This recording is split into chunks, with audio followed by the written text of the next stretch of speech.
ఆదిలాబాద్ జిల్లా వ్యాప్తంగా శని అమావాస్య వేడుకలు వైభవంగా నిర్వహించుకున్నారు.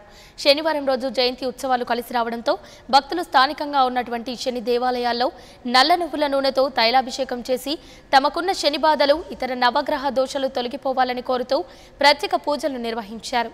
ఆదిలాబాద్ పట్టణంలోని వినాయక్ చౌక్లోని పురాతన కాలం నాటి శని దేవాలయంలో వేకువజాము నుండే భక్తులు క్యూ కట్టారు. పట్టణంతో పాటు చుట్టుపక్కల మండలాల నుండి భక్తులు భారీ సంఖ్యలో తరలి రావడంతో దర్శనానికి 4 గంటల సమయం పడుతోంది. అదేవిధంగా జైనత్ మండలంలోని బోరజ్ గ్రామంలోని పురాతన కాలం నాటి శని దేవాలయంలో సైతం భక్తులు తైలాభిషేక కార్యక్రమాలు నిర్వహించారు.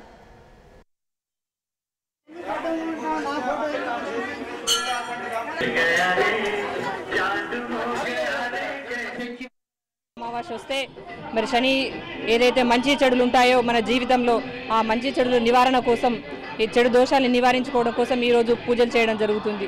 మరి ఈరోజు వచ్చినటువంటి అమావాస్య శనివారం 250 సంవత్సరాల తర్వాత వచ్చిందని చెప్పడం జరుగుతుంది.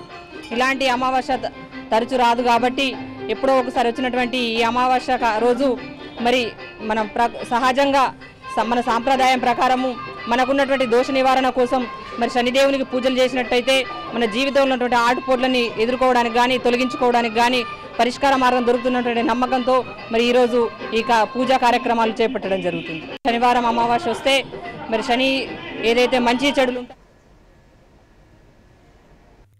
For more updates, please subscribe 99 TV Telugu.